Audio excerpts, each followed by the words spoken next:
दोस्तों, अगर आप एक सीएससी वीएलई हैं, कॉमन सर्विस सेंटर संचालक हैं, तो आप सभी के लिए सीएससी के माध्यम से बहुत बड़ी अपडेट निकल के आ चुकी है। जैसा कि आप लोग यहाँ पे देख पाएंगे, जितने भी सीएससी वीएलई सीएससी के माध्यम से डीजीपी को चलाते हैं, उन सभी सीएससी वीएलई के लिए एक इम्पोर्टेंट नोटिस जारी किया गया है, जहाँ पे बताया गया है कि सभी सीएससी वीएलई बंधुओं को सूचित किया जाता है कि अपने डीजीपे के सभी लेन देन का रिकॉर्ड रखना और लेन देन के बाद ग्राहकों के हस्ताक्षर या अंगूठा लेना अनिवार्य है। तो अगर आप एक सीएससी वीएलई हैं, कॉमन सर्विस सेंटर संचालक हैं, तो आप सभी के लिए बड़ी अपडेट है। इस प्रकार से अब आप सभी को डीजीपे ग्राहक सेवा केंद्र जमा निकासी वितरण डायरी को अपने पास रखना मैंडेटरी है और साथ ही साथ कस्टमर की डिटेल को भी अपने पास रखना मैंडेटरी है। ऐसा जो है सीएससी के माध्यम से कहा गया है। अगर आप यह काम नहीं करते हैं तो आने वाले समय में या भविष्य में कुछ भी समस्या आपके साथ खड़ी हो सकती है। इसके पीछे कारण क्या है, आइए विस्तार पूर्वक जानते हैं। अगर आप एक सीएससी वीएलई हैं और आप डीजीपे के माध्यम से कैश विड्रॉल करते हैं या मिनी स्टेटमेंट निकालते हैं, बैलेंस इंक्वायरी करते हैं या फिर मनी ट्रांसफर का काम करते हैं, चाहे आप सीएससी डीजीपे चला रहे हो या फिर सीएससी डीजीपे लाइट को यूज करते हो, इन दोनों को यूज करते समय आपको डीजीपे रजिस्टर मेंटेन करना जरूरी है। और यह पीडीएफ आपको किस प्रकार से मिलेगा या किस प्रकार से आपको बनाना है, इसकी भी आपको कंप्लीट इन्फॉर्मेशन मिलने वाली है। तो वीडियो को शुरू से लेकर अंत तक देखें और अगर आप चैनल पे पहली बार आए हैं तो सब्सक्राइब करने के साथ साथ नोटिफिकेशन बेल आइकन को ऑल पे क्लिक करके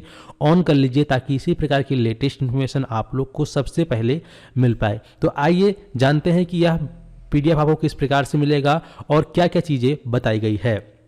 जैसा कि आप यहाँ पे आ पाएंगे, यहाँ पे आने के बाद आप देखेंगे मैं ट्विटर पे आ चुका हूँ, जहाँ पे सीएससी ईजीओबी की ऑफिशियल ट्विटर अकाउंट के माध्यम से इस पोस्ट को ट्वीट करके साफ साफ बताया कि सभी वीएलई बंधुओं को सूचित किया जाता है अपने डीजीपे के लेन देन का रिकॉर्ड रखना और लेन देन के बाद ग्राहकों के हस्ताक्षर यानी कि सिग्नेचर या अंगूठा लेना अनिवार्य है, जिससे कि भविष्य में कोई समस्या उत्पन्न ना हो। ठीक है, तो यहाँ पर आपको जो है उन लोगों का सिग्नेचर वगैरह लेना होगा। इसके लिए इस प्रकार से आप चाहे तो स्पेशल डायरी ले सकते हैं या फिर आप अपने मार्केट में जाके कोई सा भी बुक ले सकते हैं, जिसमें कि आप सभी पेन और स्केल की मदद से इस प्रकार से लाइन बना लेंगे। लाइन बनाने के बाद इस प्रकार से आपको जो है कॉलम बनाने हैं, जैसे कि यहाँ पे दिनांक में क्रम संख्या, ग्राहक का नाम और इस प्रकार से आपको ग्राहक के बैंक का नाम आएगा, ग्राहक के आधार कार्ड की संख्या, दिवस का नाम, कौन सा दिन था और यहाँ पर लेन देन यानी कि आरआरएन नंबर, निकासी कि धनराशि यानी कि कितना रुपये कैश विड्रॉल हुआ है वो निकालेंगे, मतलब वो डालेंगे यहाँ पे। और यहाँ पे कस्टमर का सिग्नेचर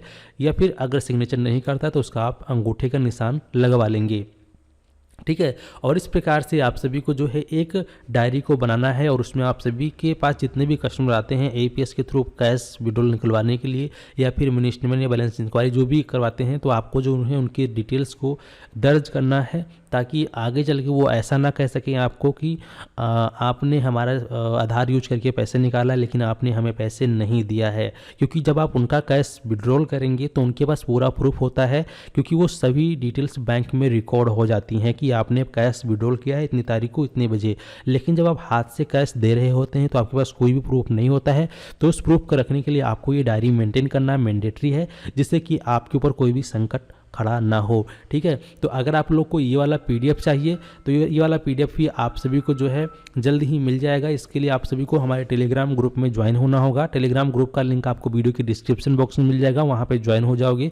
तो यहाँ पे हमने डीजीपे रजिस्टर पीडीएफ जो है फॉरवर्ड कर रखा है, इसमें मैंने डाल दिया है। तो आप लोग वीएलई भाई इसको जो है डाउनलोड करके प्रिंट कर लीजिएगा या फिर आप इसको अपने फ़ोन में देख कर इस प्रकार से आपको एक नॉर्मल सा कॉपी ले लेना है या फिर डायरी आप ले सकते हैं, जो भी आपके ऊपर सूटेबल करता है आप ले लीजिए और इस प्रकार से आप बना सकते हैं। या फिर आप डायरेक्टली जो है इस प्रकार से एक बनाया भी आता है एपीएस रजिस्टर, तो वो भी आप ले सकते हैं। ठीक है, और इस प्रकार से फिर आपको जो है मेंटेन करना ज़रूरी है।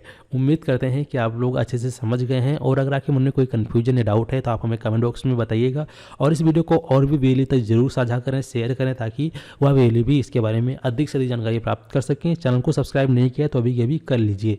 धन्यवाद।